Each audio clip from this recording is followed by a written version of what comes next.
sou a professora Ana Carolina e vou lecionar a disciplina de arte para o 4º ano do Colégio Emaús. Lembre-se das nossas orientações, de estar sempre num local bem tranquilo para fazer nossas videoaulas e que todas as atividades devem ser feitas tendo como base o que aprendemos aqui na videoaula e tudo aquilo que combinamos aqui pela videoaula, tá bom? Hoje daremos os parabéns para o João Marcos, que fez essa linda palavra desenhada sobre o futebol. Eu não me surpreendi nem um pouco com o tema, João. Eu adorei receber essa atividade, ficou lindo. Eu amei a utilização da letra O como uma bola, ficou magnífico. João, muito obrigada por ter mandado. Eu adorei porque ficou assim, uma obra de arte incrível. Beijo e turma, lembrem-se, tá? Mandem seus exercícios para mim, todas as suas atividades, todas as suas obras artísticas, que eu vou adorar recebê-las para eu poder ficar cada vez mais encantada e também para compartilhar com os colegas de vocês. Vamos lá? Obrigada, João. Estou esperando mais atividades. Hoje daremos continuidade para a nossa disciplina de arte, então, por favor, peguem um livro, assim como o caderno, caso vocês queiram anotar alguma coisa, e a bolsinha de lápis, tá? Os combinados continuam os mesmos. Sempre quando houver uma imagem, por favor, observem a do livro, tá? Vai ser bem melhor para vocês observarem os detalhes, tá? Porque as fotos aqui na videoaula não ficam tão boas quanto as do livro. Se for uma fotografia que eu coloquei, eu aviso a vocês. Vamos lá? Sigam a leitura, prestem bastante atenção nas reflexões e nas explicações e se atentem às atividades. Vamos lá. Hoje continuaremos com as grandes construções no tema 3 e vamos fazer da página 47 até a página 54. Primeiro falaremos sobre o mundo sonoro e falaremos da acústica. Vocês sabem o que é acústica? Então vamos descobrir. Quando uma construção é feita para abrigar apresentações de música, é preciso pensar como o som vai se distribuir no espaço e interagir com ele. Ou seja, é preciso pensar na acústica desse local. Tanto a forma das paredes, do teto e dos móveis, como o material de que são feitos, são importantes para a acústica do ambiente. Hoje em dia, existem muitos recursos tecnológicos para estudar a acústica dos locais. Assim é possível fazer simulações virtuais sem ter de construir e reformar os espaços, até encontrar a acústica mais adequada. Mas nem sempre foi assim. Vocês já foram ao teatro ou ao cinema? Vocês já perceberam que as paredes desses locais nunca são totalmente lisas, totalmente retas? Na verdade é por isso, porque o som ele precisa de um ambiente específico para que ele possa ser ainda maior, né? E ter qualidades daquelas que a gente necessita, ou mais agudo, ou mais grave, vai depender do local. A Ópera de Sydney, na Austrália, cuja arquitetura ficou famosa mundialmente, não tem uma boa acústica até hoje. A construção, finalizada em 1973, não contou com a tecnologia que temos atualmente para o seu planejamento acústico. Por isso, o edifício tem recebido constantes alterações ao longo do tempo para melhorar essa característica. Ou seja, a Ópera da Austrália, né, apesar de ser muito famosa por ser muito bonito por fora, vocês podem perceber, né, pela fotografia, ela não tem ainda uma acústica boa e está aí contando com a tecnologia para que eles descubram qual será a melhor maneira de lidar com a acústica desse local. Tenho certeza que daqui a pouco eles vão conseguir consertar essa acústica e que vai tudo ficar bem perfeito. Você já percebeu que as salas grandes e vazias têm eco? Isso é uma característica acústica do ambiente. Vocês sabem o que é eco?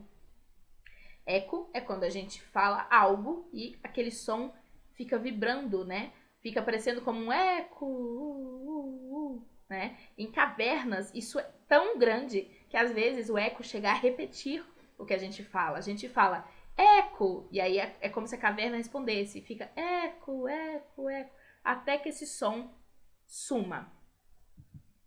E aí vamos para o Em Cena e falar do Teatro na Janela, que na verdade aconteceu bastante durante o início da nossa quarentena, né? Apesar de existirem locais próprios para os espetáculos teatrais, muitos grupos de teatro realizam suas apresentações em locais inusitados. É o caso do grupo Esparrama, que transformou a janela de um prédio no centro da cidade de São Paulo em palco para suas peças. O primeiro espetáculo apresentado neste palco foi o Esparrama pela Janela, em 2013. Ele conta a história de um morador que está cansado do barulho e do caos da cidade e resolve mudar tudo com muita música e poesia. Bom, eu gostaria muito de assistir um teatro na janela. Na verdade, esse grupo de teatro ele foi muito inteligente, né? A gente tem que pensar que muitos artistas não têm dinheiro ou patrocínio para fazer grandes produções, então eles usaram a criatividade, e que criatividade, né? Para continuar fazendo seus trabalhos, seus projetos, se apresentando pelas pessoas, mostrando a arte deles e sem gastar muito dinheiro. E além disso, transformando a arte em algo ainda mais incrível, né? Imagina você passando pela cidade e de repente começa uma obra de teatro bem na sua frente, no meio da rua, só abrindo uma janela. Isso é muito legal. E agora vamos para o corpo dançante, a arquitetura e o corpo, lá na página 49. Então vamos lá. Uma das críticas que o arquiteto Oscar Niemeyer costumava receber sobre suas construções era que elas se pareciam mais com esculturas gigantescas do que com espaços destinados a abrigar pessoas. Isso não acontece só com o trabalho do Niemeyer. Muitos edifícios são construídos sem levar em consideração as pessoas que vão usar aqueles espaços para o seu dia a dia. Acontece que o Oscar Niemeyer, ele era um arquiteto. E as pessoas elas se esquecem, na verdade, que a arquitetura é considerada um braço da arte, né? Então temos pinturas, temos teatro, temos cinema, temos desenho e temos a arquitetura. O Oscar Niemeyer, ele é conhecido no mundo todo por ter planejado e projetado prédios impressionantes, como a gente chegou a ver. E eu acho que era exatamente esse o propósito do Niemeyer, né? Que os prédios dele não se parecessem somente com prédios, somente em algo comercial ou residencial, mas que também se parecessem com arte. Então nós temos Brasília, né, que é a nossa capital, que tem basicamente quase todos os seus prédios mais importantes que foram projetados pelo Niemeyer, e é algo incrível de a gente ver, né? Quem consegue apreciar a arte daquela arquitetura não, na verdade, nem cogita a ideia de falar que a obra do Oscar Niemeyer não é interessante, né? É sobre esse assunto que trata a performance Corpos nos Espaços Urbanos da companhia Willy Dorner, na Áustria. Eles viajam o mundo ocupando espaços de prédios com os próprios corpos em posições inusitadas, mostrando como as grandes cidades podem restringir nossos movimentos. Para chamar mais atenção, eles usam figurinos bem coloridos que contrastam com o cinza das construções, né? Observem nessa fotografia, que está aí na página 49, que não deve ser nada confortável. Eu já fiz isso quando eu era criança, mas eu estava de cabeça para cima. De cabeça para baixo deve ser realmente bem difícil de ser feito. E agora vamos falar das artes integradas sobre as ocupações artísticas, lá na página 50. Muitos artistas ocupam construções criando espaços para produzir, concretizar e pensar arte.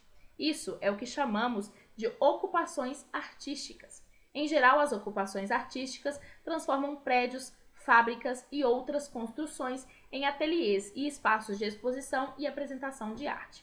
Mas não é necessário que uma construção esteja abandonada para ser ocupada pela arte. Na verdade, não mesmo, né?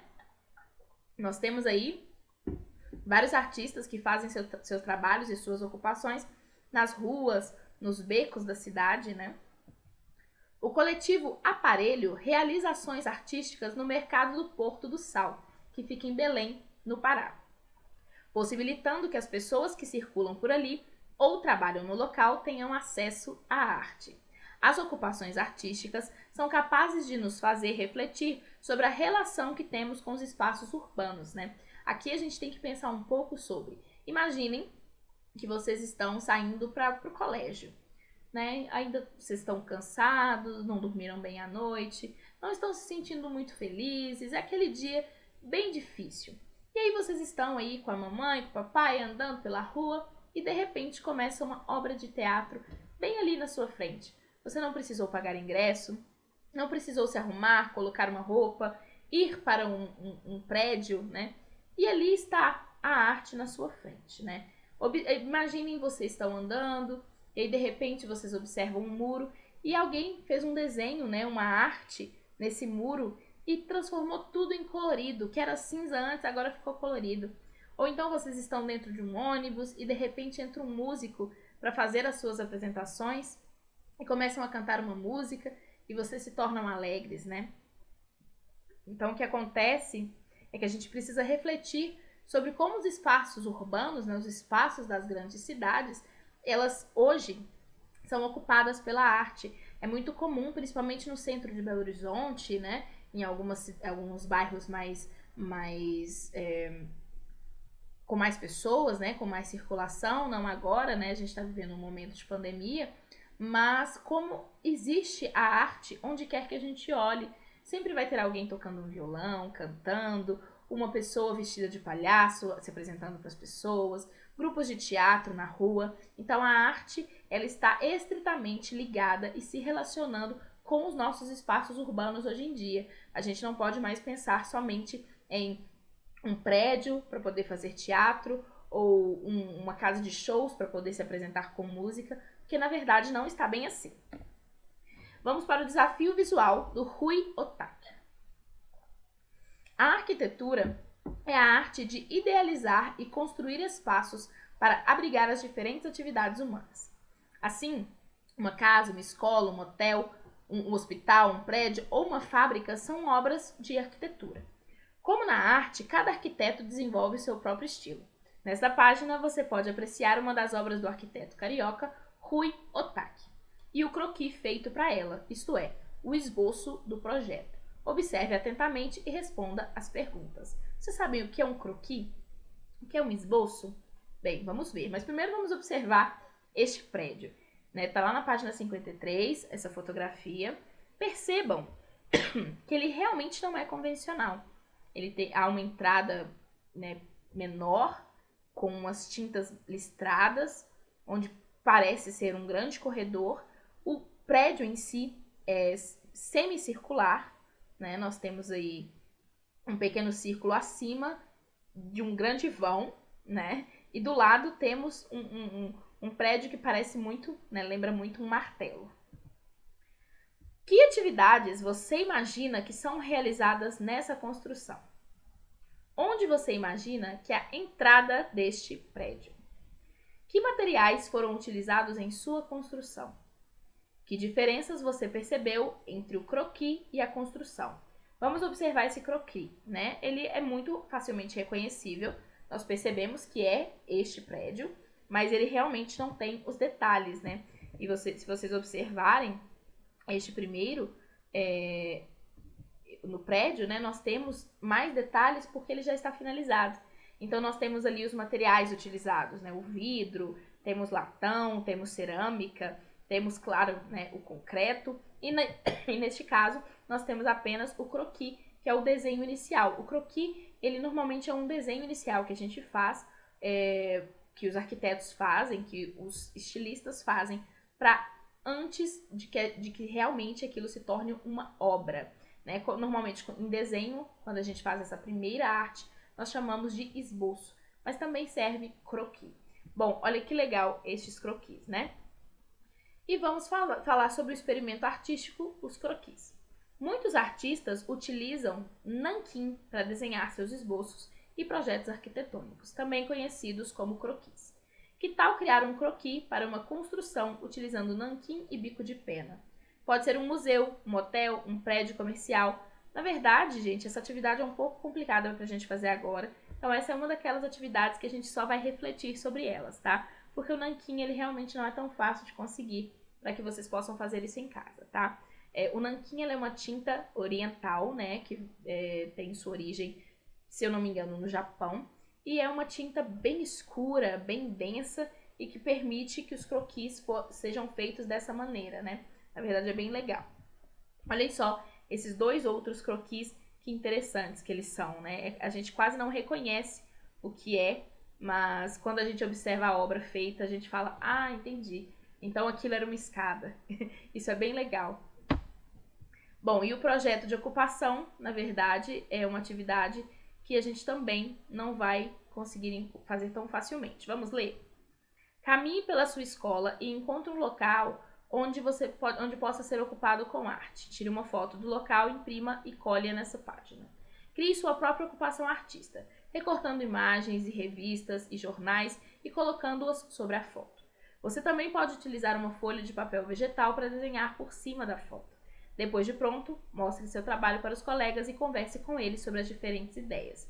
Na verdade, se vocês quiserem, tirar uma foto de algum local da casa de vocês podem fazer, tá? Mas a segunda opção que eu vou dar para vocês é procurar uma fotografia de um cômodo ou de um lugar em revistas, jornais e internet, para que vocês não precisem tirar essa foto. Aí fica numa escolha de vocês, tá? Vocês podem utilizar um espaço da internet, de revistas, de jornais, e aí então fazer sua obra artística por cima dele, ou tirar uma foto de algum lugar da casa de vocês e fazer a obra em cima desta foto, tá bom? Bom, fica a encargo de vocês e vocês podem decidir. Nós nos vemos na próxima aula. Se tiverem alguma dúvida, é só escrever no caderno que posteriormente nós vamos conseguir tirar todas essas dúvidas, tá bom? Bom, nos vemos logo e lembre-se, juntos no caminho certo.